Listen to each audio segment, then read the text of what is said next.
Hello guys. അപ്പം കറുപ്പ് RJ Balaji സംവിധാനത്തിലെത്തിയ കറുപ്പ് ഇന്നലെ ഒരു ബ്ലാക്ക് ഡേ, കറുത്ത ദിവസത്തിന് ശേഷം ഇന്ന് കറുപ്പ് കാണാൻ പോയിക്കുന്നത്. ഇന്നലെ ഫാൻ ഷോ ടിക്കറ്റ് ബുക്ക് ചെയ്ത് ഞാൻ തിയേറ്ററിന് മുമ്പിൽ വന്ന് നിന്നപ്പോൾ എന്താണ് എല്ലാവരും തടിച്ചുകൂടി നിൽക്കാണ്.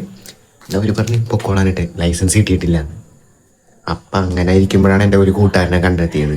ആ കൂട്ടുകാരനാണെങ്കിൽ ഇതുപോലെ തന്നെ കറുപ്പ് ഡ്രസ്സൊക്കെ ഇട്ട് വന്നാണ് സൂര്യയുടെ പടം കാണാനായിട്ട്, കറുപ്പ് കാണാനായിട്ട്. അപ്പോൾ അവനെ കണ്ട് നമ്മൾ ഒരുപാട് സംസാരിച്ച്, ഒരുപാട് നാൾക്ക് ശേഷമാണ് അവനെ കാണുന്നത്. അങ്ങനെ സംസാരിച്ച് ഒരുപാട് വിഷമങ്ങൾ അങ്ങോട്ട് പങ്കുവെച്ച് അതിനുശേഷം നമ്മൾ അതിരടിക്ക് കയറി. അതിരടിനെ പറ്റി വേറെ ഭാഗം സംസാരിക്കാനുണ്ട്, വേറെ വീഡിയോ ആയിട്ട് വരാം. പക്ഷേ ഈ കറുപ്പ് സിനിമ ഇന്ന് റിലീസായി. ഇന്ന് ഞാൻ ഫാൻ ഷോക്ക് ഒന്നും എനിക്ക് ശ്രദ്ധിക്കാൻ പറ്റിയില്ല. ഇന്നായിരിക്കും ഞാൻ ബുക്ക് മൈ ഷോയിൽ നോക്കിയ പോലും ഇല്ല. എന്നാലും വെറുതെ ദൃശ്യത്തിൻ്റെ സീറ്റിങ് എത്ര ഫില്ലായി നോക്കാനായിട്ട് വെറുതെ എടുത്ത് നോക്കിയപ്പോഴാണ് കറുപ്പ് കിടക്കണ കാണുന്നത്. അങ്ങനെ എടുത്ത് നോക്കിയപ്പോഴാണ് 3 മണിക്ക്. ഫാൻ ഷോ ഒക്കെ നേരത്തെ കഴിഞ്ഞപ്പം 3 മണിക്കുള്ള ഷോ ഞാൻ ബുക്ക് ചെയ്ത് നേരെ വിട്ടിട്ട് പടം കണ്ട്. ഞാനിത് സൂര്യയുടെ കംബാക്ക് ഗോ ബാക്ക് അങ്ങനെയല്ല, കംബാക്ക് അടിക്കുന്ന പടങ്ങളൊക്കെ ഇനി വരാൻ കിടക്കുന്നുണ്ട്.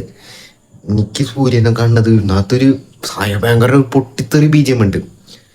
അതിൽ സൂര്യൻ വരണ നടത്തം, ചുരുട്ടും കത്തിച്ചിട്ട് അത് കാണാനായിട്ടാണ് പോയത്. അതെനിക്ക് കിട്ടി.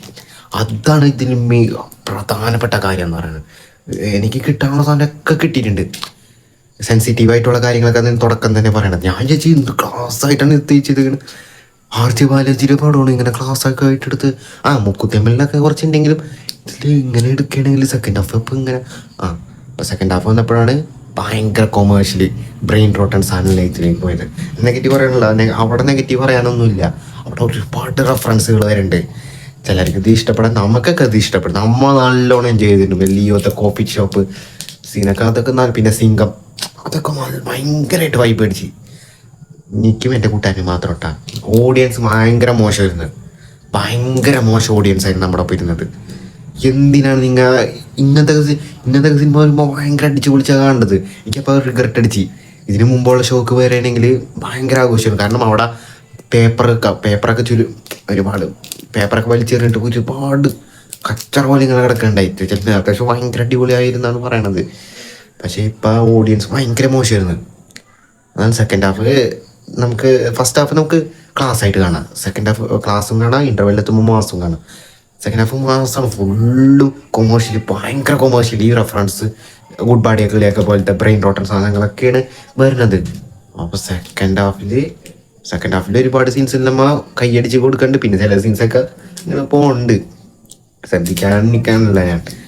അപ്പം അങ്ങനെ ഗംഭീരമായിട്ട് ഫസ്റ്റ് ഹാഫ് ഒതുക്കി തീർത്തു. സെക്കൻഡ് ഹാഫ് റെഫറൻസുകൾ കൊണ്ടൊക്കെ അടിപൊളിയാക്കി. നല്ലൊരു പടം തന്നെയായിരുന്നു കറുപ്പ്. എല്ലാവർക്കും ദഹിക്കണമെന്നില്ല, ഫസ്റ്റ് ഹാഫ് ദഹിച്ച പോലെ സെക്കൻഡ് ഹാഫ് ദഹിക്കണമെന്നില്ല. ഫസ്റ്റ് ഹാഫിൽ സെൻസിറ്റീവായിട്ട് ഒരുപാട് കാര്യങ്ങൾ പറയുന്നുണ്ട്, ക്ലാസ് ആയിട്ട് പറഞ്ഞുകൊണ്ട്. ഇന്ദ്രൻസ് ആയിട്ട് ഭയങ്കരമായിട്ട് നന്നായിട്ട് ചെയ്തിട്ടുണ്ട് ഇന്ദ്രൻസ്. അപ്പോൾ ക്ലാസ് ആയിട്ട് പറഞ്ഞു പോകുന്ന പടമാണ് ഫസ്റ്റ് ഹാഫിൽ. സെക്കൻഡ് ഹാഫിലാണ് നല്ല കീച്ചണത്. സെക്കൻഡ് ഹാഫിൽ ആ ക്യാരക്ടറെ മാറിപ്പോവും. ഫസ്റ്റ് ഹാഫിൽ ഞാൻ ഇതുവരെ ഭയങ്കര ഫ്രഷ്നെസ് തോന്നി ഫസ്റ്റ് ഹാഫിൽ. ഇതിൽ ദൈവത്തിൻ്റെ ലിമിറ്റേഷൻസ് ഭൂമി വന്നു കഴിഞ്ഞാൽ ഇതിൻ്റെ ഒരു ഓൺലൈൻ പറയുകയാണെങ്കിൽ സൂര്യ ഇതിലായിരിക്കും വീണത്. സെക്കൻഡ് ഹാഫിലത്തെ സംഭവം നോക്കുകയാണെങ്കിൽ സൂര്യ വരില്ല. അപ്പോൾ ഇങ്ങനെ പറയണ്ട RJ ബാലാജി എന്നുവെച്ചാൽ ഒരു ദൈവം, കറുപ്പ് ദൈവം. അവിടുത്തെ കറുപ്പ് ദൈവം മനുഷ്യരൂപത്തിൽ വരെയാണ്.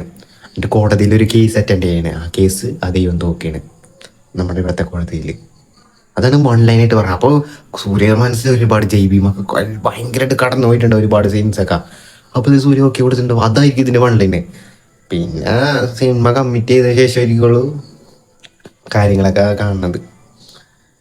ഓൺലൈൻ കേൾക്കുമ്പോൾ തന്നെ സൂര്യ ഓക്കെ പറയുന്നുണ്ടാവും. പക്ഷേ ബാക്കിയൊക്കെ കാര്യങ്ങളൊക്കെ വരുമ്പോഴായിരിക്കുള്ളൂ ഓക്കെ എന്ന് പറഞ്ഞിട്ടുണ്ടാവും. അതുകൊണ്ടായിരിക്കും ഈ സിനിമ ചെയ്യാൻ വിചാരിച്ചത്. അത് ഫസ്റ്റ് ഹാഫിന് എത്രയൊന്നും കഴിയില്ല എങ്കിലും സെക്കൻഡ് ഹാഫ് അടിപൊളിയാണ്, റെഫറൻസുകൾ കൊണ്ട് മാത്രം.